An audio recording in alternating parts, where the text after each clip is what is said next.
गुरु प्यारी साध संगत जियो, राधा स्वामी जी। प्यारी साध संगत जियो, आज की यह साखी बहुत ही विशेष महत्वपूर्ण साखी है। कृपया आप सभी से विनती की जाती है कि इस साखी को पूरा अंत तक सुनकर जाएं। गुरु प्यारी साध संगत जी, यह साखी हजूर महाराज जी के समय की है। जब भी हम गुरु घर जाते हैं, वहाँ पर जाकर सेवा करते हैं, सत्संग सुनते हैं, उसके साथ ही हम गुरु घर का लंगर भी खाते हैं। इस साखी में हमें गुरु घर के लंगर की अहमियत के बारे में पता चलेगा। ये साखी एक सत्संगी की सच्ची कहानी है। गुरु प्यारी साध संगत जी, संगत को बार बार कहा जाता है कि जितनी ज़रूरत है उतना ही लंगर लीजिए। यह है गुरु घर का लंगर है, इसे व्यर्थ मत कीजिए। ये बार बार संगत को कहा जाता है, क्योंकि गुरु घर का लंगर हर किसी के नसीब में नहीं होता है। वह जीव बहुत ही भागों वाले होते हैं जो गुरु घर का लंगर खाते हैं, गुरु घर की सेवा करते हैं, क्योंकि ये सब मालिक के हुक्म से ही होता है। मालिक ही उन्हें वहाँ भेजता है संगत की सेवा करने के लिए, हमें प्रेरित करता है। हम अपनी मर्जी से कुछ नहीं कर सकते, जो भी होता है उसके हुक्म से ही होता है। यह बात उन दिनों की है जब स्टेशन पर कुछ सत्संगियों की सेवा लगी हुई थी। वहाँ पर कुछ काम चल रहा था, जिसके कारण कुछ सत्संगी भाई वहाँ पर सेवा कर रहे थे, तो उनका लंगर भी वहाँ पर ही आ जाता था, क्योंकि स्टेशन से लंगर की ओर जाना मुश्किल होता था। तो इसलिए उनका लंगर स्टेशन पर ही पहुँचा दिया जाता था, ताकि उन्हें कोई मुश्किल ना हो, बाबा जी की संगत को कोई परेशानी ना हो।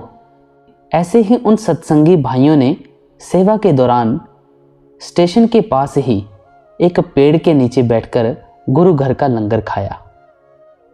लंगर खाने के बाद रोटी के कुछ टुकड़े वहाँ पर गिर गए और वह सेवादार लंगर खाकर वहाँ से चले गए, वापस अपनी सेवा में लीन हो गए।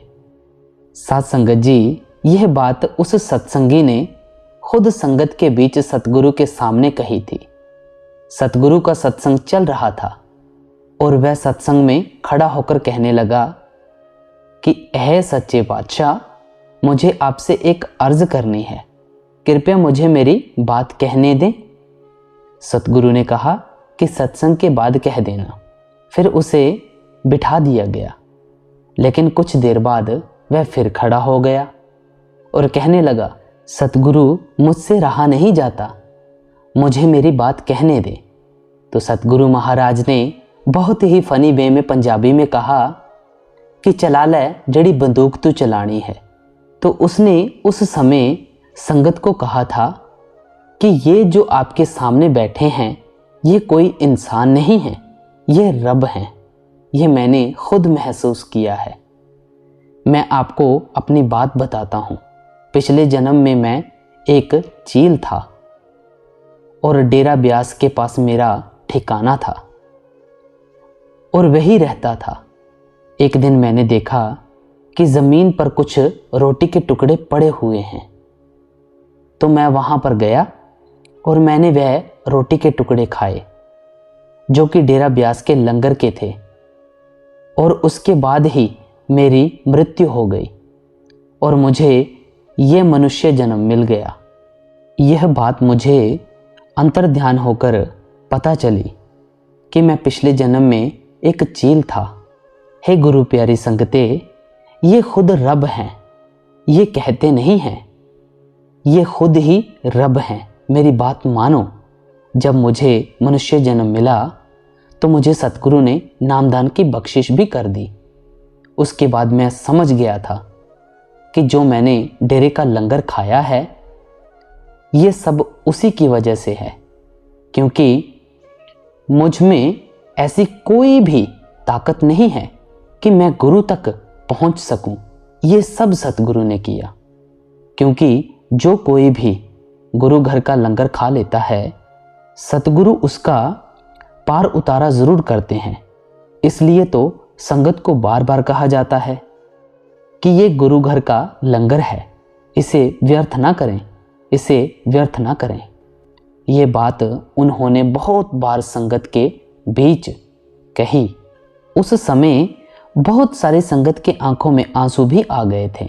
साथ संगत जी, इसलिए तो फरमाया जाता है कि अब तो गुरु द्वारा नाम की बख्शिश भी हो गई है, सब कुछ हो गया है। अब कमी हमारी तरफ से ही है। जो हमें सतगुरु ने देना था, हमें दे दिया है। अब करने की बारी हमारी है। हम थोड़ी सी मेहनत करेंगे तो हमारा इस जन्म मरण के चक्कर से हमें छुटकारा मिल जाएगा। सतगुरु हमें अपने साथ सचखंड ले जाएंगे। हमें तो उस कुल मालिक का शुक्र करना चाहिए कि उसने हमें खुद अपने से मिला लिया, खुद ही अपनी पहचान हमें करवा दी। नहीं तो हमारी क्या औकात है कि हम गुरु की पहचान कर सकें। सतगुरु हमारे कर्म नामदान देते समय ही काट देते हैं। जो भी बारी बारी कर्म हमारे होते हैं वह तो गुरु घर का लंगर खाने से ही कट जाते हैं। तो आप सोच सकते हैं कि जब सतगुरु नामदान की बख्शिश करते हैं तो हमारा पिछला जो भी हिसाब होता है उसे एकदम से साफ कर देते हैं, और उस दिन से हमें एक और मौका उस कुल मालिक की भजन बंदगी करने का हमें देते हैं कि आज से दोबारा शुरू करो। हमें पूरी तरह से निखार देते हैं, अपना रंग हम पर छोड़ देते हैं और हमारी सारी मैल नामदान की बख्शिश के समय उतर जाती है। हमारे सारे कर्म उस समय कट जाते हैं। लेकिन ये बातें सतगुरु कहते नहीं हैं, क्योंकि अगर ये सब बताने लग जाएं तो हम में से कोई भी भजन बंदगी नहीं करेगा। इसलिए सतगुरु कभी ये बातें कहते नहीं हैं और हमें केवल और केवल भजन बंदगी करने के लिए कहते हैं, ताकि हम खुद पहचान कर सकें, खुद वहां तक पहुंच सकें, खुद जान सकें, उस मालिक से मिलाप कर सकें। करने को सतगुरु बहुत कुछ कर सकते हैं। अपनी एक दया मेहर की दृष्टि से ही हमारा पार उतारा कर सकते हैं। लेकिन वह चाहते हैं कि उसके बच्चे खुद अपने पैरों पर खड़े हों, खुद जानें और खुद पहचान करें। इसलिए हमें ज़्यादा से ज़्यादा भजन सिमरन करने के लिए कहते हैं। हमें बार बार समझाते हैं कि ये मनुष्य जन्म बहुत ही अनमोल है, ये बार बार नहीं मिलना। अभी अगर थोड़ी सी मेहनत कर ली जाए तो हमारा पार उतारा हो सकता है, हमारा उस कुल मालिक से मिलाप हो सकता है। हम फिर से अपने असल धाम सचखंड जा सकते हैं। सतगुरु ने नामदान की बख्शिश कर हमारी जिम्मेदारी ली है, इसलिए हमें जोर देकर समझाते हैं। कभी हमें प्यार से समझाते हैं और कभी कभी हमें डांट कर समझाते हैं। डांटने की आवश्यकता तब पड़ती है जब उनके बच्चे समझते नहीं, उनका कहना नहीं मानते। लेकिन जो उनके हुक्म की पालना करते हैं, सतगुरु उनको किसी चीज की कमी नहीं रहने देते। जैसे कि वह फरमाते हैं कि अगर नाम की कमाई की, शब्द की कमाई की, भजन सिमरन को पूरा समय दिया तो मालिक आपका परमार्थ भी सवार देगा और स्वार्थ भी सवार देगा। तो साथ संगत जी, हमें और क्या चाहिए? सतगुरु ने खुद हमें चुना है, खुद हमें नामदान की बख्शिश की है, हमारी जिम्मेदारी ली है। हमारा भी फर्ज बनता है कि सतगुरु की याद में भजन सिमरन को पूरा समय दे, उसके अच्छे बच्चे बनने की कोशिश करें। तो गुरु प्यारी साध संगत जी, इस साखी से हमें बहुत ही एक रूहानी संदेश मिलता है कि गुरु साहिब हमें बार बार सिमरन करने को कहते हैं। गुरु प्यारी साध संगत जी, अगर आप गुरु की शरण में जाते हैं तो क्या आप सोचते हैं कि आप गुरु की शरण में गए हैं? नहीं, बिल्कुल नहीं। गुरु प्यारी साध संगत जी, गुरु ने आपको चुना है, ना कि आपने गुरु को चुना है। यह आप सबसे बड़े वहम में हैं कि आपने गुरु को चुना है। यह वहम कभी भी मत अपने दिमाग में रखना, क्योंकि गुरु प्यारी साध संगत जी, मालिक किन्हीं ऐसे जीवों को चुनता है जिनको पार लगाना चाहता है। मालिक हर किसी को नहीं चुनता, हर किसी को पहचान नहीं करवाता।